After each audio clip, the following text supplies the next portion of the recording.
The evening sky stretched wide over the Texas plains, painted in deep shades of orange and gold. The land seemed endless, quiet, and lonely. On that long country road, a young woman named Clara Evans drove her small blue car, the tires crunching softly over the dusty path. She had left the city that morning, hoping to find a little peace in the open air. Life had become too heavy, too noisy. The world she once loved now felt like a cage. The warm wind brushed through her open window, and for a while she smiled. The fields rolled out on both sides, dotted with cattle and wildflowers. She turned up the radio and let the music fill the silence. For the first time in months, she felt like she could breathe again. But as the sun began to sink, a few dark clouds gathered on the far edge of the sky. She didn't notice them at first. Within minutes, the air grew cold and the first drop of rain hit her windshield. Then another. Soon the sky broke open and rain began to pour in heavy sheets. The road, which had been dry and firm, turned muddy and slick. Clara's smile faded. She could barely see the road ahead. The windshield wipers struggled to keep up, moving frantically back and forth. She slowed the car, gripping the steering wheel tightly. Her heart began to beat faster. The rain roared so loudly it drowned out the radio. Lightning flashed, followed by the deep rumble of thunder. Clara had always been afraid of storms, but this one felt different, stronger, closer, dangerous. The car's tire slipped slightly and she gasped. She tried to stay calm, whispering to herself, "It's okay, just a few more miles." But the rain grew heavier, and the road ahead twisted sharply to the right. The mud under the tires gave way, and before she could react, the car slid across the slick ground. The world spun outside her window. The storm, the fields, the sky all blurred together. She screamed as the car left the road and crashed down into a shallow ravine. When the sound stopped, everything went still. The rain continued to fall, tapping on the broken windshield. Clara felt a sharp pain in her shoulder and her head spinning. The seatbelt had locked tightly against her chest and her left arm ached badly. For a moment, she couldn't move.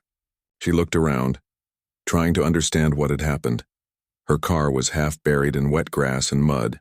The front was damaged, but the cabin had held together. She tried opening the door, but it wouldn't budge. The storm outside howled through the cracks of the window. Her phone had no signal. Panic crept up inside her like cold water. She shouted for help, but her voice disappeared into the storm. Tears filled her eyes. She pressed her forehead against the steering wheel and whispered, "Please, someone, please." But there was no answer, only thunder and rain. Miles away, a cowboy named Luke Carson was riding his horse back toward his small ranch. He had spent the day checking fences before the storm hit. Luke was a quiet man, the kind who spoke little but noticed everything. The land was his home. He could read its moods like the lines of his own hands. As he rode through the open range, he saw the storm building faster than usual. The wind changed direction and his horse, Dusty, began to shift uneasily beneath him. Then, through the curtain of rain, Luke noticed something strange, a faint flicker of light down by the road. At first he thought it might be lightning, but when it flashed again, weaker this time, he knew it wasn't. He urged Dusty forward, guiding the horse toward the ravine. The closer he got, the clearer he saw the outline of a car, its front half buried, one headlight still flickering. Without wasting a second, he jumped off his horse and ran down the slope. The mud was slippery and the rain made it hard to see, but he kept going. When he reached the car, he saw a woman inside, leaning weakly against the steering wheel. Her face was pale and her clothes were soaked. He knocked on the window gently. "Ma'am, can you hear me?" he called. Her eyes opened slowly, confused and frightened. She tried to speak, but her voice came out faint. Luke tried the door. It was stuck. He braced his boot against the side and pulled hard until it opened with a creak. "It's okay," he said in a calm, steady tone. "You're all right. I'm going to get you out." Clara blinked at him through the rain. "Just leave me," she whispered weakly. "Please, just leave me here." Her voice trembled with exhaustion and pain. Luke shook his head. "Not a chance," he said softly but firmly. "You're not staying here." He wrapped his coat around her shoulders, shielding her from the cold wind. Carefully, he lifted her from the seat. She winced in pain but didn't resist. The warmth of his coat and the strength in his arms gave her a strange feeling of safety. He carried her to his horse, who stood patiently nearby. "Hang on tight," Luke said as he helped her onto the saddle in front of him. She leaned weakly against his chest, barely conscious. The rain soaked them both, but he didn't slow down. With one hand holding the reins and the other steadying her, Luke guided Dusty through the storm toward his cabin. The ride felt endless. Clara drifted in and out of awareness, her body cold and trembling. Each time she opened her eyes, she saw the shadow of the cowboy beside her, silent, focused, and unwavering. She wanted to speak, to thank him, but her voice wouldn't come out. At last they reached the cabin, a small warm shelter tucked near the edge of a hill. Luke helped her down gently and carried her inside. The fire in the stone hearth glowed softly, filling the room with golden light. He laid her on a blanket near the fire and went to fetch dry clothes and bandages. Clara could barely keep her eyes open. She felt his rough hands move carefully as he cleaned the cut on her arm and wrapped it with gentle precision. Every touch was calm and respectful. When he was done, he covered her with another blanket and placed a cup of warm water beside her. She looked up at him, her voice a whisper. "Why didn't you leave me there?" Luke knelt beside her and met her eyes. His expression was calm, but his voice carried quiet strength. "Because I don't leave people behind," he said simply. "You're safe now. Rest." Clara's eyes filled with tears again, but this time they weren't from fear. The warmth of the fire and the kindness of a stranger wrapped around her like a shield. As she drifted to sleep, the last thing she felt was peace, a feeling she thought she had lost forever. Outside, the storm began to fade. The rain slowed and the wind grew quiet. In the flickering firelight, Luke sat by the window, keeping watch. He didn't know who she was or where she came from, but something told him that she had been running for a long time. And maybe, just maybe, fate had brought her here not just to survive, but to be found. When Clara woke up, the sound of rain had faded. The fire in the corner of the room had turned to soft embers, glowing faintly in the quiet cabin. Her head felt heavy, and her arm ached where it had been bandaged. For a moment she didn't remember where she was. Then slowly it came back to her. The storm, the accident, and the cowboy who had rescued her. She blinked her eyes open wider and looked around. The room was small but warm. Wooden shelves lined the walls, holding books, lanterns, and jars filled with coffee beans and herbs. A big brown hat hung on a nail near the door, and a pair of dusty boots rested beside it. It was clearly a cowboy's home, simple but cared for. A soft sound made her turn her head. Luke Carson was sitting by the fire, pouring coffee into a tin cup. His shirt sleeves were rolled up, and his face looked calm in the warm glow. When he noticed her awake, he gave a small nod. "You're up," he said quietly, his voice deep but kind. "How are you feeling?" Clara tried to sit up, wincing slightly. "I don't know," she said honestly. "Sore, I guess." "What happened?" "You had a bad fall off the road," Luke replied. "I found your car in the ravine." "You're lucky it wasn't worse. You've been out most of the night." She lowered her eyes, embarrassed. "I'm sorry," she said softly. "You didn't have to help me." Luke looked at her for a long moment before answering. "Maybe not, but I couldn't just ride by and pretend I didn't see." He poured another cup of coffee and placed it beside her bed. "Here, it'll warm you up." Clara hesitated before taking it. Her hands trembled slightly as she wrapped them around the warm cup. The smell of coffee filled the air, comforting and real. She took a small sip and felt her chest loosen just a little. "Thank you," she whispered. Luke nodded, then turned his eyes toward the window. The storm clouds were clearing, and a pale line of light stretched across the horizon. Morning was coming. "You'll be safe here until you're strong enough to travel," he said. "My horse brought your bag back from the car. You can rest as long as you need." Clara didn't know what to say. She hadn't met someone this kind in a very long time. People in the city rarely looked at her long enough to notice anything. And yet this quiet cowboy had risked himself to save a stranger. As the morning passed, Luke went about his chores. Clara watched him from her place near the fire. He moved with a calm rhythm, feeding the horse, chopping wood, and checking the fences outside. Every few minutes he would come back to make sure she was all right. There was no rush in his voice, no questions she couldn't answer, only a steady kindness that filled the room with peace. When he came back inside with his hat dusted in sunlight, Clara spoke softly, almost shyly. "You live here alone?" Luke nodded, setting his hat on the table. "Been here most of my life. My folks passed a few years back. The land's all I've got left, so I take care of it." "That sounds lonely," she said quietly.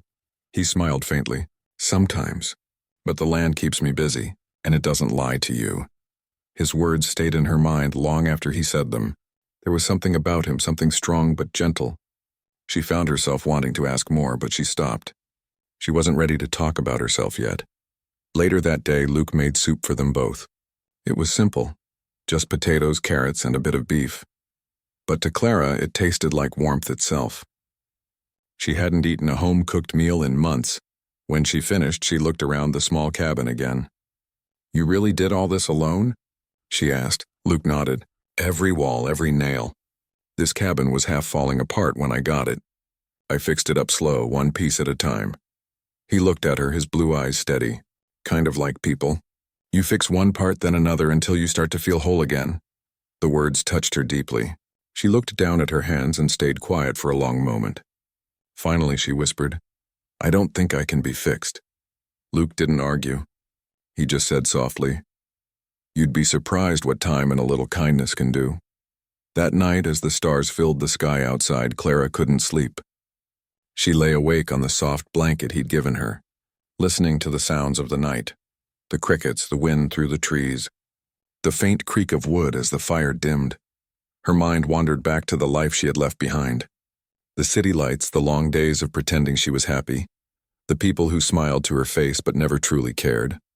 She had been running from it all, and when the storm came, a small part of her thought maybe it was the end. Maybe she deserved to be lost.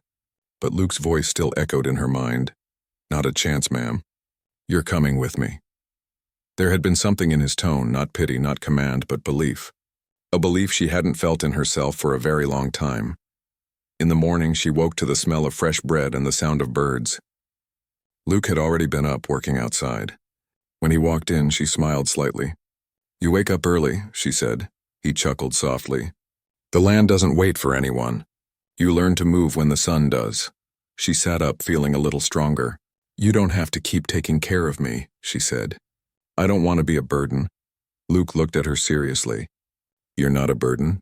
You just needed a little help. Everyone does once in a while." His words made her eyes sting with tears. She turned her face away quickly, pretending to look at the fire. Luke didn't ask questions. He simply placed a plate of food near her and said, "Eat while it's warm." Days passed slowly after that. Each one felt like a quiet gift. Luke taught her small things, how to feed the horse, how to light the fire properly, how to tell when a storm was coming just by looking at the sky. Sometimes they talked. Sometimes they didn't. But even in the silence, something gentle grew between them. It wasn't romance, not yet, it was trust. The kind of trust that forms between two souls who both know what it feels like to be lost. One evening, as they sat outside watching the sunset, Clara finally spoke about her past. She didn't give details, just pieces. "I thought if I ran far enough, maybe I could forget who I used to be," she said softly. "But the truth is, I didn't even know where I was going. I just wanted to disappear." Luke listened quietly, his gaze on the horizon. "You didn't disappear," he said. "You just found a new place to start." She turned to look at him, surprised. His voice was steady, like the earth beneath her feet. For the first time in a long time, she felt grounded. As the light faded and the stars appeared, she smiled faintly. "Maybe you're right," she whispered. Luke stood and tipped his hat slightly. "Get some rest, Clara. Tomorrow's a new day." When she lay down that night, she thought about his words. Tomorrow's a new day. For the first time in months, the idea didn't scare her. And as she drifted to sleep, she realized something. She wasn't running anymore. She was healing, one quiet sunrise at a time beside the cowboy who refused to leave her behind. Days turned into weeks, and the small cabin on the edge of the plains became more than just a shelter for Clara. It became a place where she started to feel alive again. The pain from her injuries slowly eased, and with every passing sunrise, the fear and exhaustion she carried in her heart began to lift just a little. Luke continued his quiet routine, tending the land and caring for Clara with a patience that felt like a warm blanket wrapped around her soul. Each morning, the rooster crowed and the wind brought a new sense of calm. Clara began to help with small chores. She learned to feed the chickens, gather eggs, and sweep the cabin's floor. Luke showed her how to carry water from the well without spilling, and how to keep the fire going so the cabin stayed warm through the night. These simple tasks, which she had once considered ordinary or unimportant, suddenly felt meaningful. For the first time in years, she had a sense of purpose again. Luke also taught her to ride Dusty, his loyal horse. At first, Clara was nervous, trembling as she climbed onto the saddle. The horse was much bigger than anything she had ever ridden, and her arms ached from holding the reins. Luke stayed close, walking beside her as Dusty slowly trotted down the trail. He never rushed her, never pressured her to go faster. His calm presence made her feel safe, and with each passing day, her confidence grew. "You're doing well," Luke said one afternoon as Clara finally managed a steady canter across the field. The wind whipped through her hair and the world felt wide and free. "See, you can do it. Just trust yourself." "And Dusty?" Clara laughed, a soft, genuine sound she hadn't heard from herself in months. "I think I'm finally starting to remember what it feels like to be happy," she said, her voice light but tinged with caution. Luke gave a small smile, but didn't say much. He didn't need to. He understood that her heart was fragile, that happiness was something she was learning to accept again. He simply stayed nearby, steady and patient like the land itself. The evenings were quieter, but no less important. After a long day, they would sit outside the cabin, watching the sun dip below the horizon. The sky turned shades of pink, orange, and purple, reflecting on the quiet plains. Luke never forced conversation, and Clara never forced herself to speak. But in the silence, something grew between them. A bond formed from shared experiences, small acts of kindness, and the unspoken understanding of pain and healing. One evening, as they sat on the wooden porch with a blanket wrapped around both their shoulders, Clara finally opened up a little more. "I don't know why I ran," she admitted softly. "I thought leaving everything behind would make me feel free, but all it did was make me feel empty, lonely." "Afraid of myself?" Luke didn't interrupt. He just nodded, letting her words float into the quiet night.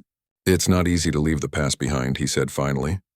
"But sometimes you have to go somewhere new to find yourself again." Clara's eyes filled with tears, but this time they weren't tears of fear or pain. They were tears of relief. Relief that someone understood her without judgment, that someone believed she could start over. Over time, their routine became comforting.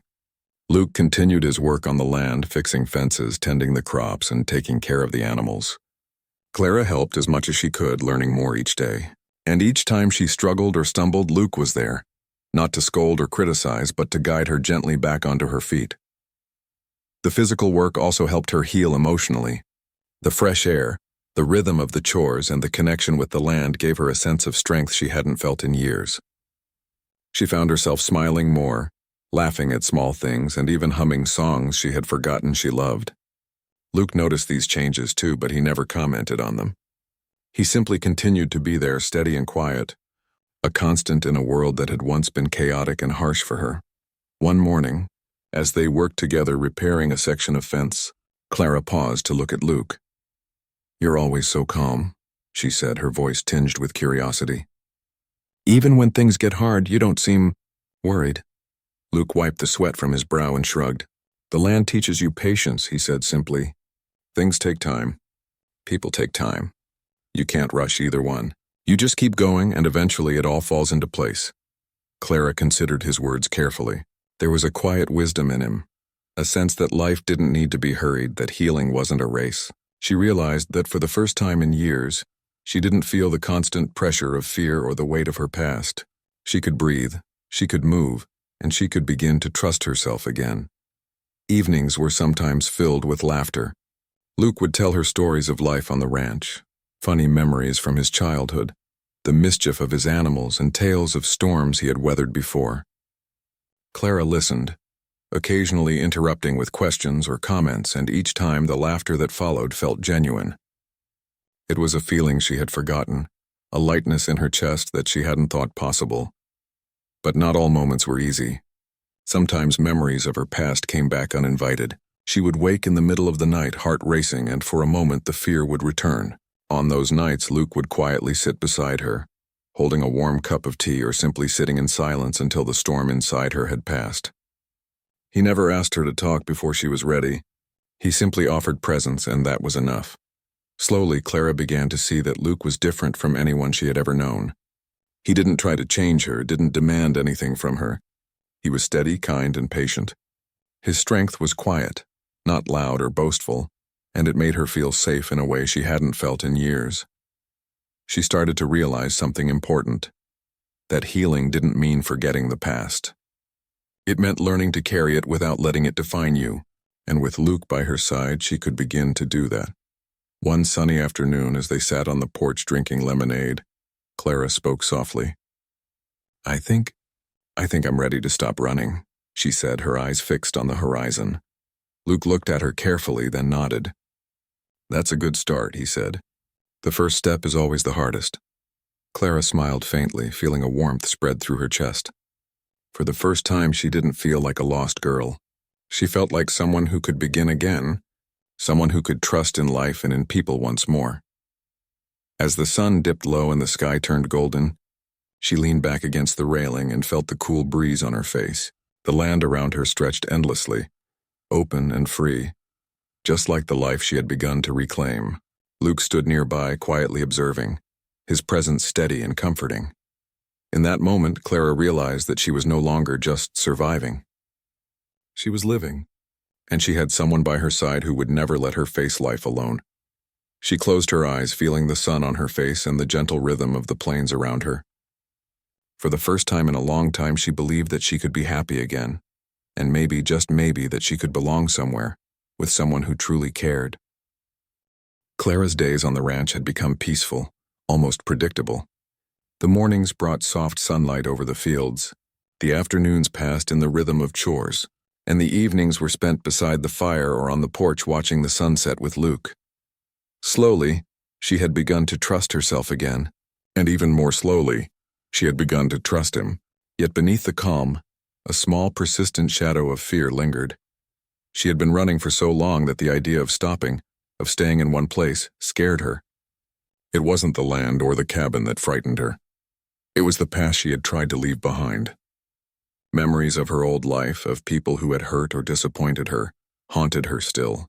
The thought that someone from that life might find her filled her with unease. She loved the quiet here, the rhythm of the land and the safety Luke offered, but she wasn't sure she deserved it. One morning, while she was tending the chickens, Clara received a letter. At first, she thought it was from a neighbor or the ranch supply store, but the envelope bore a familiar name. Someone from her past had found her. Her hands trembled as she opened it. The words inside were polite, yet they carried reminders of obligations, expectations, and fears she had tried to forget. Her chest tightened, and for the first time in weeks she felt panic rising inside her. She went to Luke, who was repairing a fence near the barn. "Luke, someone. They know where I am," she said, her voice shaking. "I have to go back." Luke stopped his work and looked at her with calm concern. "Do you have to?" he asked gently. Clara shook her head. Tears formed in her eyes. "I can't just stay here. They'll keep looking for me. I thought I could hide, but I can't." She swallowed hard. "I'll only bring trouble to you if I stay. Maybe it's better if I go, and you forget me." Luke felt a pang of hurt, but he didn't show it. Instead, he walked slowly toward her, the sunlight catching his hair. He took her hands in his, strong but gentle. "Clara," he said firmly, "I'm not going to let you walk away. Not this time. You're not going anywhere alone, and you're not a trouble to me. You belong here, with me." Clara looked down, shaking her head. "You don't understand. You don't know what it's like. The things I left behind, the people I ran from. I can't let you get involved. I'll only make your life complicated." Luke's eyes softened, but he didn't let go. "I understand more than you think. You've been running, yes, but I'm not asking you to run anymore. I'm asking you to stay. I won't let anyone hurt you, not now, not ever. You don't have to go back to that life, Clara. You've earned a new one." Her heart ached at his words. She wanted to believe him, wanted to trust him, but the fear still held her. She took a step back, tears falling freely. "I can't," she whispered. "I can't stay. Leave me here. Leave me to face this alone." Luke's voice grew firmer, yet tender. "Never. You don't face life alone. Not when I'm here, not ever. I promised you before, and I promise you now, you belong with me. Clara, you're not going anywhere without me." For a long moment, the wind whispered through the trees, and all that could be heard was the faint creak of the cabin door swinging in the breeze. Clara's mind was a whirlwind of fear and longing. She wanted to believe him, wanted to stay, but the weight of her past made her hesitate. The tears in her eyes blurred her vision, but through them she saw the determination on Luke's face. He wasn't threatening, he wasn't angry, he was simply unwavering. I don't know if I can do it, she admitted softly, her voice trembling. I've been alone for so long. I'm scared I'll ruin this. Ruin you? Luke shook his head gently. Clara, look at me. You won't ruin anything. You're not broken, you're just healing, and I'll be here every step of the way. I won't leave you. I don't leave people behind. Her body shook as the fear inside her met the warmth of his words. She wanted to run, but her legs refused to move. For the first time, she realized that maybe, just maybe, she didn't have to run anymore, that maybe she could trust someone completely. Luke reached out and took her face in his hands, thumbs brushing away her tears. You don't have to be afraid, he said softly. Not with me. You belong here, Clara. Not because of who you were, but because of who you are now. And that's someone I want by my side. The rain had begun to fall again, light at first, then steady, but this time it didn't feel threatening. It was soft, cleansing, and somehow comforting. Clara closed her eyes, leaning into his hands. For the first time in years, she allowed herself to feel hope instead of fear. Hours passed, and the storm outside grew heavier, but inside the cabin, there was only warmth and quiet understanding. Luke made her sit by the fire, wrapped her in a blanket, and poured hot tea into a cup she could hold. She sipped slowly, letting the heat soothe her shaking hands. I don't know how to start over, she whispered finally, her voice barely audible. Luke smiled softly, brushing her hair back gently. You start small, he said. One day at a time. One sunrise at a time. You're already starting, Clara, you're already here. That's enough for now. She nodded slowly, tears spilling again, not just from fear but from relief. For the first time she felt seen, understood, and cared for. She didn't have to face her past alone, and she didn't have to run anymore. Luke had given her a gift she had long forgotten, the courage to hope. The storm outside raged for a while longer, but inside the cabin there was a quiet peace. They didn't speak much more that evening. Words weren't necessary. The comfort of his presence, the warmth of the fire, and the realization that she wasn't alone filled Clara with a sense of security she hadn't known in years. By the time the rain stopped, Clara knew one thing for certain. She couldn't face the world outside yet, not fully, but she could face it with Luke by her side. And maybe that was the beginning of something new, a life where she didn't have to run, a life where she could trust someone completely, a life where she could finally belong. That night, as she drifted to sleep wrapped in a blanket beside the fire, Clara allowed herself a small, fragile hope. She thought of the days ahead, of the chores, the sunsets, the quiet moments with Luke. And for the first time in a long time, she felt something she hadn't felt in years. She felt safe, loved, and ready to begin again. The days grew longer, and Clara found herself settling into a rhythm she had never imagined possible. She woke with the sun, tended the animals, helped Luke with the fences, and learned the quiet language of the land. The fear that had once haunted her began to fade, replaced with a sense of purpose and calm she hadn't known in years. For the first time, she truly felt at home. Luke never pressured her, never asked for more than she could give, but his steady presence reminded her every day that she wasn't alone. Slowly, she realized that she had begun to trust not only him but herself. She could make decisions, face challenges, and even laugh at small mistakes without fear. It was a new feeling, one she had thought impossible to experience again.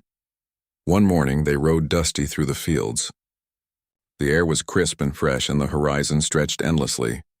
Clara laughed as she tried to keep up with Luke, her hair blowing in the wind. I never thought I'd enjoy this, she admitted. Luke glanced at her, a soft smile on his face. It's about learning to enjoy the little things, he said. Life doesn't have to be hard to be meaningful. Sometimes the quiet moments are the ones that matter most. Clara nodded.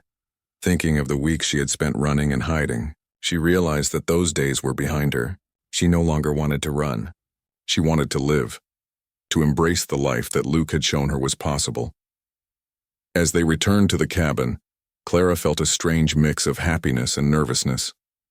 She had started to feel something more than gratitude for Luke's care. She felt a warmth in her chest whenever he was near, a quiet joy that made her heart race. She didn't fully understand it yet, but she knew it was real. That evening, after the sun had dipped below the horizon, they sat on the porch together. The sky was painted in shades of orange and purple, and the air was still. Clara wrapped herself in a blanket, leaning back against the wooden railing. Luke watched the horizon, then turned to her with a calm expression. "Clara, I know you've been through a lot. You've faced fear, pain, and uncertainty. But I want you to know, I'm here for you. Not because I have to be, but because I want to be. You belong here with me if you'll let yourself." Clara's eyes filled with tears. She had spent so long thinking she didn't deserve care, love, or safety. Yet here was someone who had never judged her, never forced her, but simply stood by her through everything. She wanted to speak, but her voice trembled. I think I understand," she whispered. "I've never known anyone like you. You didn't just save me from the storm. You saved me from myself." Luke's expression softened. "It wasn't just me. You've been strong all along, Clara. You survived, even when you thought you couldn't. I just helped you see that you didn't have to face it alone." For the first time, Clara let herself believe in a future beyond fear. She imagined a life where she didn't have to hide, where she could face each day with courage, where the past didn't control her. And she imagined that life with Luke by her side. Days turned into weeks, and the bond between them grew stronger. Clara began to feel at ease in the quiet moments, the work on the land, the laughter over small mistakes. She began to recognize the strength in herself, the resilience that had carried her through so much, and she began to see that love didn't have to be frightening. One afternoon, Luke asked her to help with a task she had never tried before, mending the fence along the far edge of the property. The task was long and tiring, but they worked together side by side. She noticed how patient he was, how he encouraged her without demanding perfection, and how he celebrated small successes with a quiet smile. As they finished, Clara felt a surge of pride. "I did it," she said, laughing softly. Luke nodded, his eyes warm. "Yes, you did. And that's how life works. You take small steps and each one adds up to something strong and lasting." Clara looked at him, feeling a deep sense of gratitude and something more, a connection that went beyond words. She realized that she had found not only safety and kindness but also love, quiet and steady, like the land that stretched endlessly before them. That evening, as the sun set and painted the sky with gold and pink, Luke took her hand. "Clara," he said softly, "I want you to know, no matter what comes, I'll be here. You don't have to face anything alone. You belong with me." Clara's heart swelled. For the first time in her life, she felt truly seen and valued. She squeezed his hand gently. I belong with you," she whispered. "I think I always have, even if I didn't realize it before." Luke smiled, a quiet, steady smile that made her feel safe and cherished. "Good," he said, "because I'm not letting you go." The weeks that followed were filled with small joys, tending the animals, watching sunsets, riding Dusty through the fields, and sharing quiet meals. Clara discovered a new sense of purpose and strength. She laughed freely, rested without guilt, and allowed herself to hope again. One morning, as they worked together repairing a section of the fence, Clara paused and looked around. The land seemed to stretch forever, wide and open, yet comforting in its quiet beauty.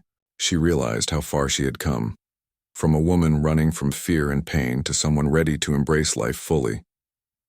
Luke noticed her thoughtful silence and placed a hand on her shoulder. "Thinking about how far you've come?" he asked. Clara nodded. "I feel whole for the first time in a long time. I never thought I'd feel like this again." "You earned it," Luke said simply. "And you don't have to earn anything more. Just be yourself. That's enough." That night, under a sky full of stars, they sat outside the cabin. Clara rested her head on Luke's shoulder, feeling the steady rhythm of his heartbeat. She felt safe, loved, and ready for whatever the future might hold. The past, with all its fear and pain, seemed far away. She knew it would never fully disappear, but she also knew she could face it without being controlled by it. For the first time in her life, Clara understood what it meant to belong somewhere, to someone. She belonged on the land, with Luke and with herself. She belonged in a life filled with quiet joy, trust, and hope. As the wind rustled through the trees and the firelight flickered softly, Clara whispered, "Thank you for never leaving me behind." Luke tightened his arm around her gently. "You'll never have to ask that again. I won't leave you. Not now, not ever. You belong with me." And for the first time in years, Clara believed it completely. The plains stretched endlessly before them, quiet and beautiful, just like the life she had chosen to embrace. She was no longer running. She was no longer afraid. She was living, with courage in her heart, hope in her soul, and the cowboy who had saved her standing firmly by her side. Together they watched the sun rise the next morning, and Clara knew that this was just the beginning of a life filled with love, peace, and the promise of endless tomorrows.